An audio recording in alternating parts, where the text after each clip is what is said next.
Salamander dude, SaiyanSalamander here, and welcome to another edition of my Re-Finery series. If you haven't seen it before, then basically I go over some characters and Fire Emblem heroes that have already had a weapon refined in the past, and refine them again so that they're able to compete with the newer units that keep getting released with power crept stats and skills. This time I thought I'd go over the distant counter refines that we got recently, since honestly, other than Ryoma's, I wasn't really impressed with any of them. So I thought I'd like to go through all the refines they got and spice them up a bit. Starting with Ike and Legendary Ike's Ragnar Refine. Both regular and Legendary Ike share the same weapon and refine with each other, which I'm really not a fan of, to be honest, since even though it makes sense, I never like it when units share a weapon and movement type with themselves. Besides, Ike doesn't even have access to Radiant Ether 2, so the only reason why you'd really use him over Legendary Ike is because you want to use Ike when it's not Earth Season. So I figured I'd at least differentiate their weapons a bit to make sure they're a bit more unique from each other.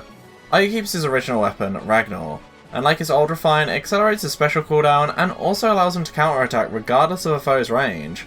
I also let Legendary Ike keep both of these effects, but we'll get back to that in a moment. For the rest of Ike's weapon, I wanted to reference the good relationship he has with the Laguz tribe. So if at the start of a turn, Ike is adjacent to only beast or dragon allies, or if unit is not adjacent to any ally, then he'll gain attack speed, defense, res +5, and he can attack before the foe too. And as for his refine, he gets the infantry beast Woe Dao effect in his weapon, as long as he's on his own or only adjacent to beast or dragon units. Plus those units can transform while adjacent to Ike, even though he's not a beast or dragon unit himself.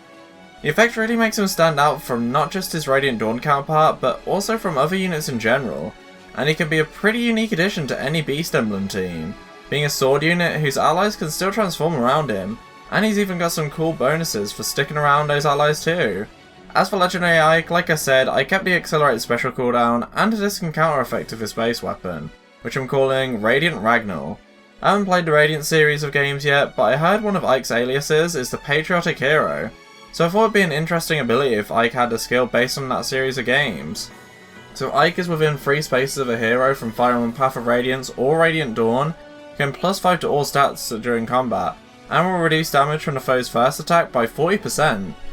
As for his refine skill, I wanted to reference another one of his titles, the Hero of Blue Flames, so I decided to give his weapon an inbuilt blue flame effect to reference this. So when the unit is within 2 spaces of an ally, Ike deals +10 extra damage when his special triggers, and when unit is adjacent to an ally, unit deals +25 damage when special triggers. It's a really good effect that's easy to activate, and it synergizes well with his base weapon effect too if your allies from Path of Radiance or Radiant Dawn. I'd say Legendary Ike is still way better than regular Ike, but honestly he kinda should be. He's a legendary hero after all, and this is Ike is 3 years older, but at least regular Ike now has a niche that allows him to stand out on his own a little bit. Next up we got Black Knight and Zelgius, and like Ike and Legendary Ike, I wish they were a bit more different. They're both sword-wielding armor units, and Zelgius doesn't even have his original red armor, which he sported before wearing Black Knight, which I really wish he did. Like Ike, I decided to give him 2 different versions of his preferred weapon, Alondite, just so that Black Knight and Zelgius can stand out from each other a bit more.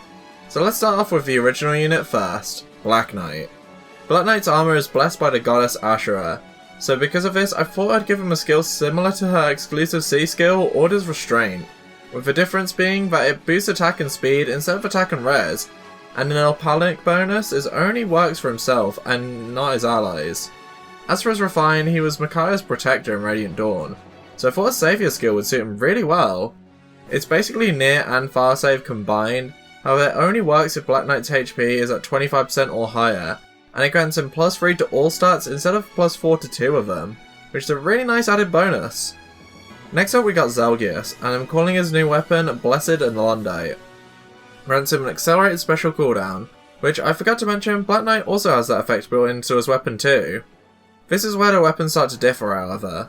Zelgius gets Special Fighter built into his base weapon effect, but it's a little better since it activates as long as his HP is at 25% or higher instead of 50%. And it's really nice for Zelgius since it means he can run Raw Powder and a fighter skill at the same time. And just like I did with Black Knight, I want to reference Ashura once again, since Zelgius is still wearing the Black Knight armor in Fae. Though since Black Knight already adapted Ashura's Order's Restraint skill, I thought I'd adapt her weapon, Order's Sentence, for Zelgius instead. At the start of combat, as long as Zelgius' HP is 25% or higher, he'll gain +4 to all stats and gain a bonus to his attack equal to 75% of the total bonuses on the ally with the highest stat bonuses within 2 spaces. I thought I should nerf it slightly, so I made it 75% of the total bonuses instead of 100%, and gave him a +4 bonus to all stats instead of +5, but it's still a really good effect on him. And I think I know Black Knight and Zelgius both have the unique things to offer from each other, so no longer is one slightly better than the other.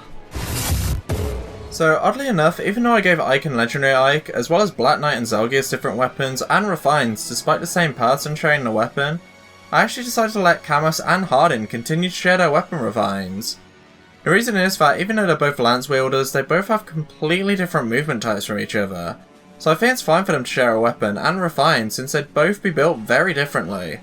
With Gradivus's refine, I just kept the original refine and buffed the stat increase from 4 to all stats to 5 to all stats, keeping the same activation condition of having the foe initiate combat or the foe being at 100% HP. The base weapon is where I decided to change things up a bit though.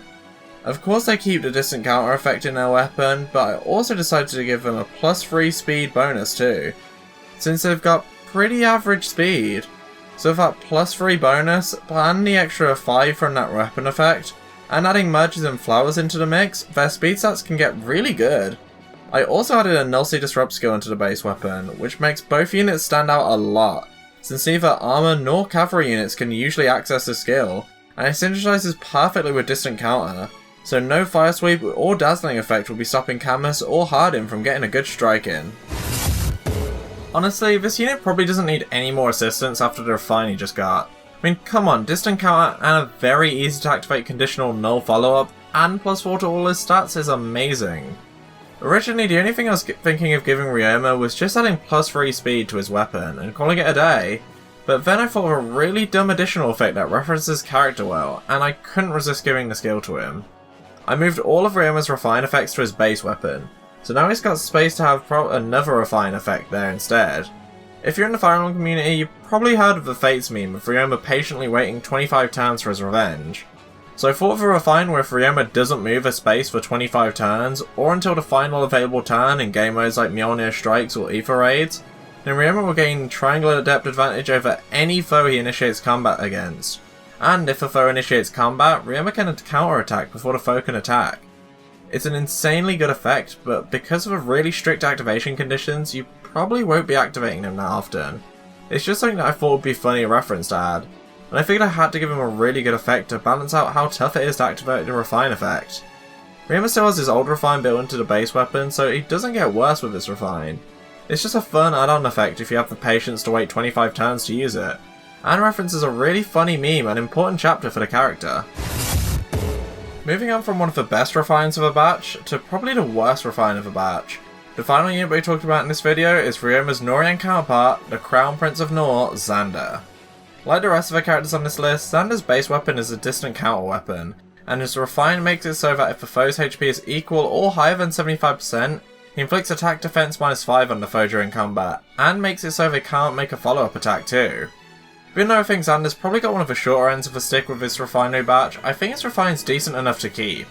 He just needs some more stuff in the base weapon to make it a little better. To start with, I gave him +3 defense in his weapon, to add to his already really good bulk, then keeping the same activation condition of working when the opponent's HP is equal or higher than 75%. Xander can also make a guaranteed follow-up attack, and inflict a guard status on his foe too. I think the refine would be really good enough with just allowing the follow-up attack to Xander, so he doesn't have to run quick riposte, but then I thought the guard and stat bonus would do a bit more extra for him. After all, there's a decent amount of really good sword calves, so Xander really needs something in order to keep up with them. That's all for this video, so I hope you enjoyed it, my dudes. If you did, leave a like, subscribe to see more content, and leave a comment letting me know which refine I theory crafted was your favourite, and which character's refine you'd like me to redo in the future. I also have a Discord server and a Twitch channel linked in the description below, so if you want to hang out more with the community, and see me stream games like Fire Emblem Heroes, Kingdom Hearts, and more live, then please check them both out. Thanks again for watching the video, and I'll see you in the next one, my dudes. Until next time, bye.